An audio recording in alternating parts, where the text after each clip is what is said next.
Jodol est une start-up agritech qui se veut être une start-up à impact. Notre objectif est de démocratiser l'agriculture sous environnement contrôlé. Donc nous concevons, fabriquons et déployons des fermes équipées de systèmes hydroponiques au sein des régions arides, dans les endroits où on a le plus besoin d'eau.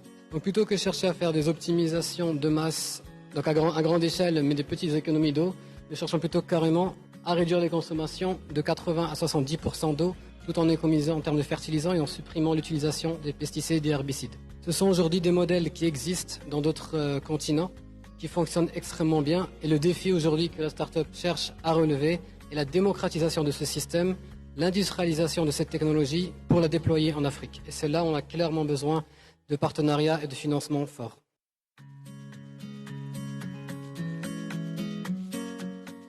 Parcours de combattant, absolument. Absolument, je pense que c'est le bon mot. Aujourd'hui, je partage avec vous le constat que l'entrepreneur passe plus de temps à lever des fonds qu'à innover.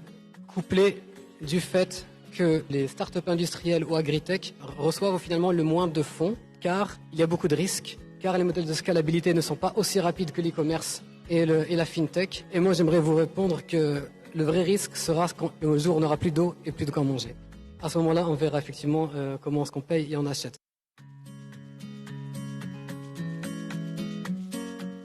Aujourd'hui, il est absolument critique qu'on se réunisse, qu'on crée un cluster d'innovation sur l'agriculture à environnement contrôlé. Nous avons toutes les capacités, tant en termes d'innovation, ça je vous le garantis, au niveau du terrain, et aussi au niveau de la recherche et des fonds. J'ai entendu parler depuis ce matin, effectivement, de faire des clusters, lier l'académie avec le public, avec le privé.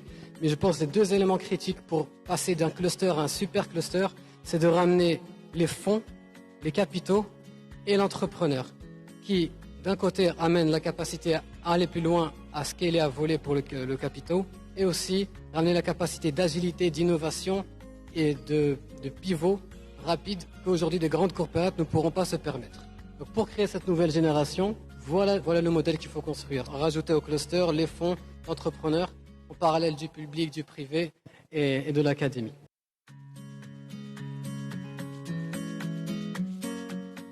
Je pense que tout ingénieur vous dira qu'avant de réfléchir technologie et solutions, il faut réfléchir problème.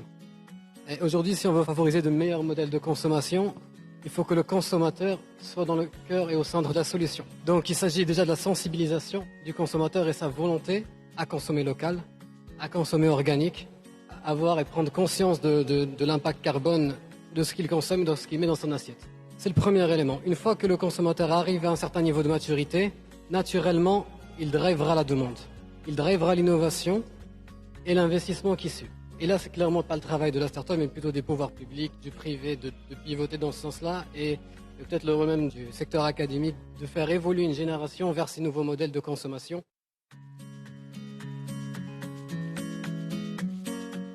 Voilà, une fois que le consommateur est sensibilisé, averti, on commence à mettre les moyens technologiques en face de cette demande. Comme a été présenté plus tôt par le cabinet Competitiveness, il y a une nouvelle tendance portée par les nouvelles générations de consommer mieux. Et c'est en consommant mieux qu'on innovera mieux et que derrière on aura besoin de mieux financer et financer rapidement. Donc les technologies existent. Il ne faut la plupart du temps ne pas réinventer la roue, mais plutôt adapter des modèles qui existent à notre contexte local, les rendre démocratiques, les rendre duplicables, les rendre abordables, tant sur le point de vue financier que sur le point de vue technologique.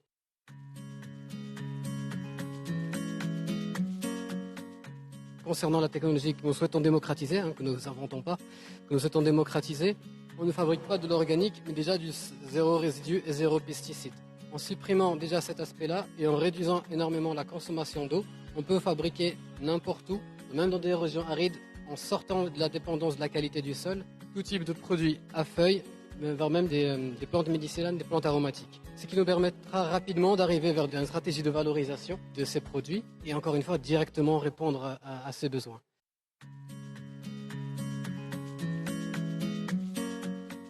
On sait que 65% aujourd'hui des emplois viennent du secteur agricole. À peu près, je n'ai pas exactement les chiffres, à peu près 20% du produit intérieur brut vient de ce secteur.